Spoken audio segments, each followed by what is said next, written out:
शुरू अल्लाह का नाम लेकर जो बड़ा मेहरबान निहायत रहम वाला है। ए पैगंबर सल्लल्लाहु अलैहि वसल्लम, जो औरत तुमसे अपने शौहर के बारे में बहस व जिदाल करती और अल्लाह से शिकायत रंजो मलाल करती थी, अल्लाह ने उसकी इल्तिजा सुन ली और अल्लाह तुम दोनों की गुफ्तगू सुन रहा था। कुछ शक नहीं कि अल्लाह सुनता है, देखता है। जो लोग तुम में से अपनी औरतों को मां कह देते हैं, वो उनकी माएं नहीं हो जाती। उनकी माएं तो वही हैं जिनके बतन से वो पैदा हुए।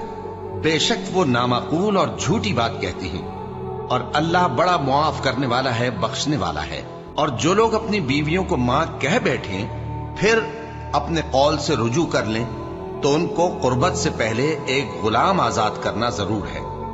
मोमिनो, इस हुक्म से तुमको नसीहत की जाती है, और जो कुछ तुम करते हो अल्लाह उससे खबरदार है। अब जिसको गुलाम न मिले वो कुर्बत से पहले लगातार 2 महीने के रोजे रखे। फिर जिसको इसका भी मकदूर न हो, उसे 60 मोहताजों को खाना खिलाना चाहिए। ये हुक्म इसलिए है कि तुम अल्लाह और उसके रसूल के फर्माबरदार हो जाओ, और ये अल्लाह की हदें हैं, और न मानने वालों के लिए दर्द देने वाला अजाब है। जो लोग अल्लाह और उसके रसूल की मुखालफत करते हैं, वो उसी तरह जलील किए जाएंगे जिस तरह उनसे पहले लोग जलील किए गए थे। और हमने साफ साफ आयतें नाजिल कर दी हैं, और जो नहीं मानते उनको जिल्लत का अजाब होगा। जिस दिन अल्लाह उन सबको जिला उठाएगा, तो जो काम वो करते रहे उनको जताएगा। अल्लाह ने वो सब काम लिखवा रखे हैं, और ये उनको भूल गए हैं, और अल्लाह हर चीज से वाकिफ है। क्या तुमको मालूम नहीं कि जो कुछ आसमानों में है और जो कुछ जमीन में है, अल्लाह को सब मालूम है। किसी जगह 3 शख्सों की सरगोशी होती है तो अल्लाह उनमें चौथा होता है, और जहां 5 आदमियों की सरगोशी हो तो वो उनमें छठा होता है, और न इससे कम या ज्यादा, मगर वो उनके साथ होता है, खा वो कहीं हो। फिर जो जो काम ये करते रहे हैं, क़यामत के दिन अल्लाह सब उनको बताएगा। बेशक अल्लाह हर चीज से वाकिफ है। ए पैगंबर सल्लल्लाहु अलैहि वसल्लम, क्या तुमने उन लोगों को नहीं देखा जिनको सरगोशियां करने से मना किया गया था, फिर जिस काम से मना किया गया था वही फिर करने लगे? और ये तो गुनाह और जुल्म और पैगंबर सल्लल्लाहु अलैहि वसल्लम की नाफरमानी की सरगोशियां करते हैं। और जब तुम्हारे पास आते हैं तो अल्लाह ताला के बताए हुए अल्फाज के बजाय दूसरे अल्फाज में तुम्हें दुआ देते हैं, और अपने दिल में कहते हैं कि अगर ये वाकई पैगंबर हैं तो जो कुछ हम कहते हैं अल्लाह हमें उसकी सजा क्यों नहीं देता।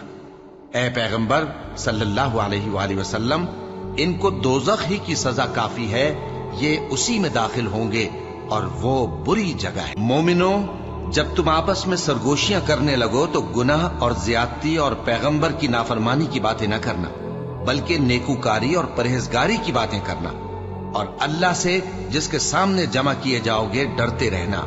मुनाफिकों की सरगोशियां तो शैतान के उकसाने से हैं, जो इसलिए की जाती हैं कि मोमिन उनसे रंजीदा हो, मगर अल्लाह के हुक्म के सिवा उनसे उन्हें कुछ नुकसान नहीं पहुंच सकता। तो मोमिनों को चाहिए कि अल्लाह ही पर भरोसा रखें। मोमिनो, जब तुमसे कहा जाए कि मजलिस में खुलकर बैठो तो खुलकर बैठा करो, अल्लाह तुमको कुशादगी बख्शेगा। और जब कहा जाए कि उठ खड़े हो तो उठ खड़े हुआ करो। जो लोग तुम में से ईमान लाए हैं और जिनको इल्म अता किया गया है, अल्लाह उनके दर्जे बुलंद करेगा, और अल्लाह तुम्हारे सब कामों से वाकिफ है। मोमिनो, जब तुम पैगंबर के कान में कोई बात कहो तो बात कहने से पहले मसाकीन को कुछ खैरात कर दिया करो। ये तुम्हारे लिए बहुत बेहतर और पाकीज़गी की बात है। और अगर खैरात तुमको मुयस्सर ना आए तो अल्लाह बख्शने वाला मेहरबान है। क्या तुम इससे कि पैगंबर के कान में कोई बात कहने से पहले खैरात करो डर गए? फिर जब तुमने ऐसा न किया और अल्लाह ने तुम्हें मुआफ कर दिया, तो नमाज कायम करते रहो और ज़कात देते रहो, और अल्लाह और उसके रसूल सल्लल्लाहु अलैहि वसल्लम की फर्माबरदारी करते रहो, और जो कुछ तुम करते हो अल्लाह उससे खबरदार है। भला तुमने उन लोगों को नहीं देखा जो ऐसे लोगों से दोस्ती करते हैं जिन पर अल्लाह का गजब हुआ? वो न तुम में है न उनमें, और जानबूझकर झूठी बातों पर कस्में खाते हैं। अल्लाह ने उनके लिए सख्त अजाब तैयार कर रखा है। ये जो कुछ करते हैं यकीनन बुरा है। इन्होंने अपनी कस्मों को ढाल बना लिया है और लोगों को अल्लाह के रास्ते से रोक दिया है, सो इनके लिए जिल्लत का अजाब है। اللہ کے عذاب کے سامنے نہ تو ان کا مال ہی کچھ کام آئے گا اور نہ اولاد ہی کچھ فائدہ دے گی۔ یہ لوگ اہل دوزخ ہیں، اس میں ہمیشہ جلتے رہیں گے۔ جس دن اللہ ان سب کو جلا اٹھائے گا تو جس طرح تمہارے سامنے قسمیں کھاتے ہیں اسی طرح اس کے سامنے بھی قسمیں کھائیں گے اور خیال کریں گے کہ ایسا کرنے سے کام چل جائے گا۔ سنو، یہی تو ہیں جھوٹے۔ شیطان نے ان کو قابو میں کر لیا ہے اور اللہ کی یاد ان کو بھلا دی ہے۔ یہ لوگ شیطان کا ٹولہ ہیں، اور سن رکھو کہ شیطان کا ٹولہ ہی نقصان اٹھانے والا ہے۔ جو لوگ اللہ اور اس کے رسول صلی اللہ علیہ وآلہ وسلم کی مخالفت کرتے ہیں وہ نہایت ذلیل ہوں گے۔ اللہ نے یہ بات لکھ دی ہے کہ میں اور میرے پیغمبر ضرور غالب رہیں گے۔ بے شک اللہ زور آور ہے، صاحب اقتدار ہے۔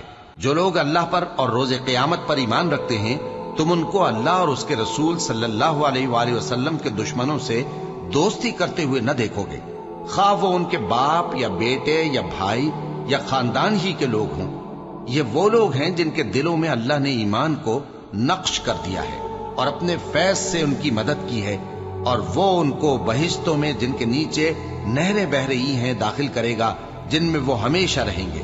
اللہ ان سے خوش اور وہ اللہ سے خوش۔ یہی لوگ اللہ کی جماعت والے ہیں۔ سن رکھو کہ اللہ کی جماعت والے ہی کامیاب ہوں گے۔